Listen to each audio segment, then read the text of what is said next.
There were $1 trillion of subprime mortgages. These are mortgages that, no documentation, don't have to prove your income, very non-credit worthy. But there was a bubble mentality, a frenzy, and everyone, hey, buy a house and borrow money, fix it up, sell it for twice as much, walk away rich, and everybody was doing it. Mortgage default rates rarely get above 5%. 5% is really high in the mortgage market. So people were saying, smart people like Ben Stein, the financial analyst, but the central bank and others were like, well, okay, let's get crazy. Let's assume a 20% default rate, which has never happened, but just assume that's true. On $1 trillion of subprime mortgages, a 20% default rate would be a $200 billion loss, which was only slightly higher than the S&L crisis of the 1980s. Adjusted for inflation, it would have been a comparable loss. In examining the roots of the 2008 financial crisis, Jim Rickards highlights the dangerous disconnect between visible debt and hidden liabilities, such as derivatives. While subprime mortgages amounted to a significant but manageable risk, the proliferation of off-balance sheet derivatives amplified the crisis to unprecedented levels. Rickards warns against repeating past mistakes, emphasizing the failure to learn from the 1998 crisis, which paved the way for the 2008 meltdown. He underscores the notion that each crisis tends to be larger and more complex than its predecessor, with interventions becoming increasingly drastic and costly. Today, Rickards identifies looming threats in the form of student loan debt, which poses a hidden risk to the economy. Despite its off-budget nature, the eventual burden of student loan losses will inevitably fall on taxpayers, exacerbating structural deficits and economic vulnerabilities. Moreover, Rickards sheds light on the controversial modern monetary theory, MMT, which suggests that governments can spend without limits, backed by the ability to monetize debt. While legally feasible, Rickards warns of the psychological boundary where investors lose faith in fiat currencies, triggering a flight to tangible assets and a surge in inflationary expectations. Let's now get back to the video. And the attitude was, well, we survived the 80s, we'll survive this. Yeah, it's bad, banks will take losses, stock prices go down a little bit, but we'll survive. What they missed is, yes, there was $1 trillion of subprime mortgages, but there were $6 trillion of derivatives. Yeah. That was invisible. So all of a sudden, 20% of that was $1.2 trillion. So you create derivatives out of thin air, yeah. And there's no limit on how many you can have. They're off balance sheet, meaning give me the balance sheet of the company, I won't see them. You have to read the footnotes and then the information behind the footnotes. So non-transparent, unregulated, no limit on size. So the crisis was actually much worse than anyone realized. And then when it started to collapse, the contagion spread throughout the financial system. My point about 2008, it was because we did not learn the lessons of 1998, and we flew right into 2008. But once again, we have not learned the lessons of 2008, and we're going to fly right into the next storm. In 1998, Wall Street got together and bailed out a hedge fund. In 2008, the central banks got together and bailed out Wall Street. Who's going to bail out the central banks? In other words, the point is each crisis is bigger than the one before. The intervention gets elevated, larger dollar amounts. And are we now at the point where there's no one left to bail us out? And one of the questions I'm asked most frequently is, okay, Jim, I kind of follow your analysis on how risk works and how complexity theory and capital markets, how that works. But where's the crisis coming from? What's going to be the catalyst? It's actually a long list. Now, student loans, there are $1.6 trillion worth of student loans. So this will go, and kind of this gets to your point, Francis, how do capital markets and money markets and Fed policy kind of leach into debt and deficits? So when a lender, credit union, or anybody, or university makes a loan to a student, and the Treasury guarantees that loan, which they do, it's off budget. Again, it's not strictly a derivative, but it is non-transparent. So then the student defaults. And the credit union, the lender, simply turns to the Treasury and says, here's your loan file, pay me. And the Treasury pays the lender because they've guaranteed the loan.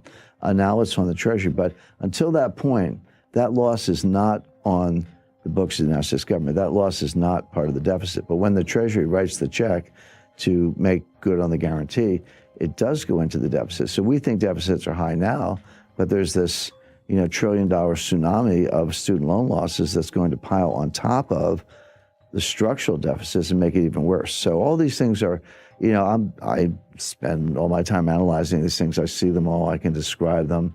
I can see how they're going to converge into a worse crisis. But in the short run, people either ignore them or they just don't know anything about them. But why would Bernie Sanders even suggest that? And by the way, he's not alone. I think the other candidates of, Elizabeth Warren and Joe Biden and Kamala Harris, one way or another, have suggested that they would do something similar, that we need student loan relief, and that ends up going onto the budget and onto the taxpayers.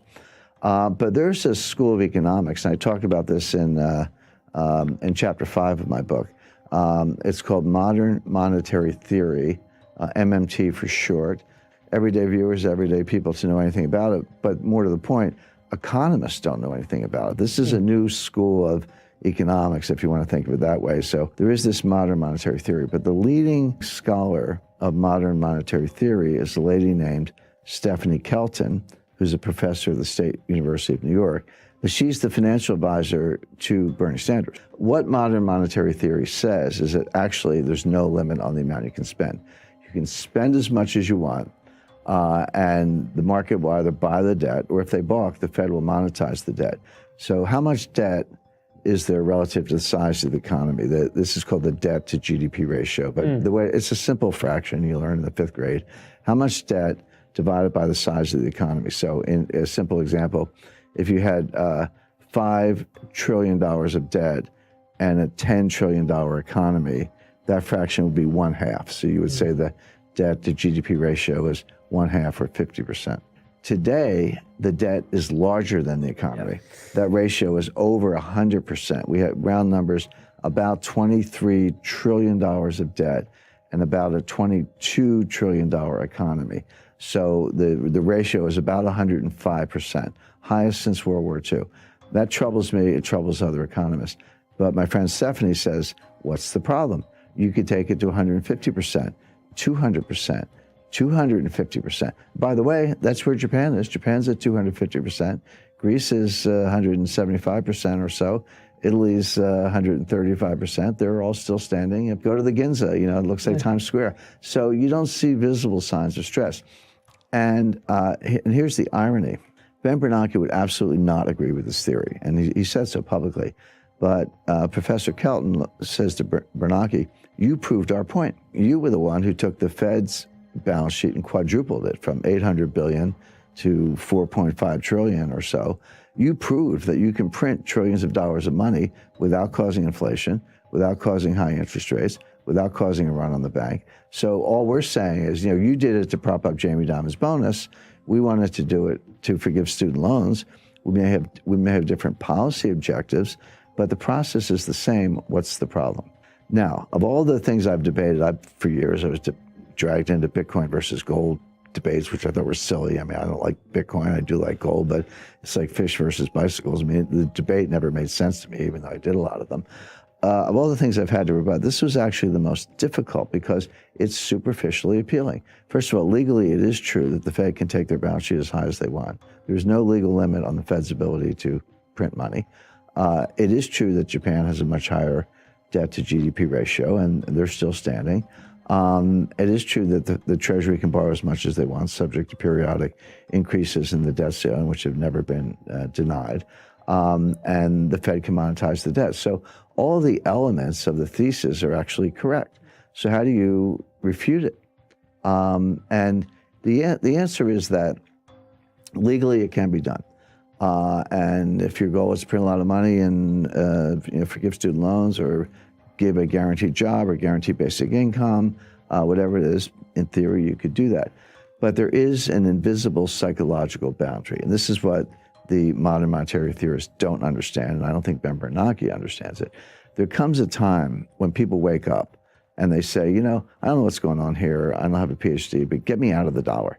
It doesn't. And so, I'll buy gold, I'll buy silver, land, oil, natural resources, buy a new car, buy a house.